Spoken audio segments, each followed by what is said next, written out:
Jadi pada hari Kamis ya, kemarin tanggal berapa? Kamis itu tanggal 15 ya? 15 Juni 2022 kami kantor hukum Ruslandi dan rekan itu memang dari sekian banyak perkara perdata yang ditangani telah diputus pada Kamis kemarin sesuai dengan agenda persidangan, yaitu putusan majelis yang mana putusan itu disampaikan lewat ikot, jadi litigasi melalui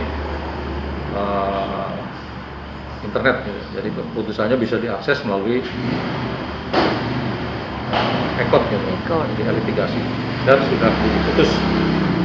Yang perkara nomor, yang pertama perkara nomor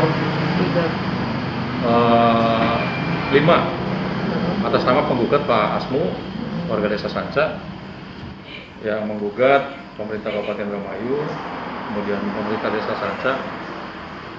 Jadi untuk putusan yang Pak Asmu atau Ki Asmu yang berlawanan dengan pemerintah Kabupaten Indramayu, yang mana dalam gugatannya menyampaikan gugatan terkait dengan perbuatan melawan hukum atas tanah yang diyakini sebagai hak waris milik keluarga Ki Asmu dari orang tuanya, yaitu atas Madasan, dan selama ini di atas tanahnya berdiri kantor desa Sanca. Nah, itu diputus dengan putusan NO ya, atau gugatan tidak diterima. Jadi alasan yang menjadi pertimbangan bagi majelis hakim bahwa kepemilikan daripada Pak Asmu yang sudah disampaikan oleh kami sebagai kuasa hukumnya dalam pembuktian itu berupa surat petok D. Nah, surat petok D itu surat yang zaman dulu, zaman sebelum ada akte jual beli dan sebagainya sebagai alas hak, namun tidak dikuatkan atau belum dikuatkan oleh keterangan dari pemerintah desa itu sendiri bahwa tanah tersebut betul milik Bapak Tasim Madasan. Nah, kemudian karena memang sudah sangat lama gitu ya, sudah puluhan tahun, sehingga batas-batas objeknya itu yang mulia majelis hakim masih belum yakin gitu, sebatas mana sih gitu kan. Karena dalam surat itu luasnya 2.100 meter persegi, namun pada saat kami melakukan pemeriksaan setempat itu saya sendiri sebagai kuasa hukumnya tidak secara pasti menjelaskan batas-batasnya. Karena di sana ada puskesmas itu masuk atau tidak dalam satu bidang tanah yang diyakini milik Pak Tasim Madasan dengan kantor desa. Nah, di situ ada keraguan-keraguan sehingga posisi letak objeknya masih terdapat kerancuan gitu.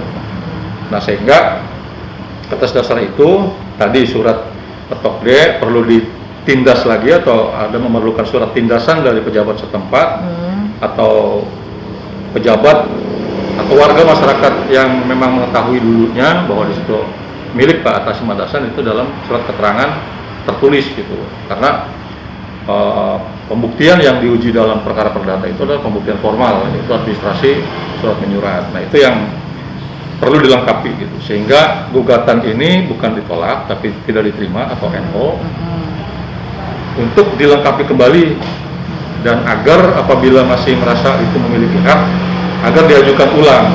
Jadi ini perbedaan antara NO dengan gugatan ditolak sebagian atau seluruhnya. Kalau gugatan ditolak sebagian dan seluruhnya, itu perkara tersebut tidak bisa diajukan lagi, disebut nebis in idem gitu. Nah, tapi kalau pintu hukum daripada gugatan ditolak itu banding dan kasasi. Tapi kalau dengan gugatan tidak diterima atau NO, itu bisa diajukan ulang perkara yang sama gitu, dengan subjek dan objek yang sama. Itu sehingga belum masuk kepada pemeriksaan materi atau pokok perkaranya, tapi baru dari aspek-aspek yang sifatnya formalitas. Semuanya 5 bersaudara. Jadi ada yang sudah meninggal dan ada beberapa saudaranya tinggal di luar Pulau Jawa. Sehingga mereka sudah bersepakat bermusyawarah untuk memberikan kuasa kepada Pak Asmu dari 5 bersaudara itu. 5 bersaudara itu untuk mengupayakan hak mana yang mereka yakini sebagai harta waris dari peninggalan. Apa dibutuhkan untuk lebih meyakinkan bahwa objek itu memang betul itu milik Tasim Madasan. Karena tergugat juga lawan gitu kan, tidak bisa membuktikan, tidak ada surat apapun yang terkait dengan objek itu. Di dalam aset daerah juga tidak ada, kemudian juga alas hak yang ada di desa juga tidak ada gitu kan. Sehingga sekarang kondisinya kembali pada semula, jadi draw. Iya. Dan tidak perlu dilakukan upaya apapun terkait dengan objek sengketa karena masih prematur dan masih bisa dilakukan gugatan ulang. Bukan banding atau kasasi bukan, tapi gugatan ulang dari awal dengan kelengkapan tadi. Rasa minggu depan, hingga cukup waktu untuk mengupayakan itu semua. Hingga sudah lengkap dokumennya, baru kita daftarkan lagi untuk diajukan gugatan ulang. Berarti enggak, kalau putusan NO itu kan gugatan kami tidak diterima atau belum diputus gitu kan, belum diputus kalah atau belum diputus menang, sehingga tidak ada akibat hukumnya, gitu. Tidak ada eksekusi daripada putusan itu. Dieksekusi apakah membayar, apakah memberikan ganti rugi atau apapun tidak. Jadi semuanya pada titik awal lagi, pada kondisi semula gitu. Dan itu harus ada formilnya. Ada persyaratan hibah yang secara limitatif diatur di dalam peraturan perundang-undangan. Jadi tidak sekedar katanya dihibahkan gitu, karena itu kan mudah sekali. Ada bukti. Itu kan hanya argumentasi saja. Wajar aja. Mereka bilang hibah ya untuk melegalisasi peralihan gitu. Bahwa saya ini memiliki menguasai harta ini asalnya hibah kok. Nah, itu kan hanya lisan, hanya pengakuan gitu. Tapi ketika diminta dibuktikan mana hibahnya, dia sesuai dengan ketentuan, ya pasti sulit gitu. Harus cukup. Dari kami cukup, dari bukti yang ada, kemudian dari kesaksian para saksi juga ada. Hanya itu saja. Legalitas petok D gitu kan, itu harus ditindas gitu, karena petok D itu kan surat zaman dulu.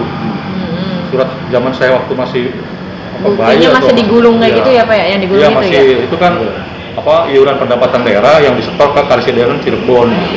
Itu sebelum ada akte jual beli. Jadi bukti kepemilikan orang zaman dulu itu petok D sesuai ketentuan diakui sebagai kepemilikan. Jadi setelah overholding eigendom gitu kan, eigendom overholding, bukti kepemilikan zaman Belanda itu baru kepetok D sebagai identitas bahwa seseorang itu memiliki tanah tersebut. Zaman tahun sebelum Undang-Undang Pokok Agraria atau peralihan Undang-Undang Pokok Agraria nomor 5 tahun 60 ke zaman sekarang, yang harusnya memang dikonversi ke surat-surat yang diterbitkan sekarang. Jadi saya himbau juga bagi masyarakat yang memiliki surat-surat zaman dulu segera daftarkan pertama ke pemerintah desa dan didaftarkan ke PPN supaya terdaftar tanahnya. Walaupun memang petok D itu sebagai hak milik, sebagai identitas petunjuk sebagai kepemilikan tanah.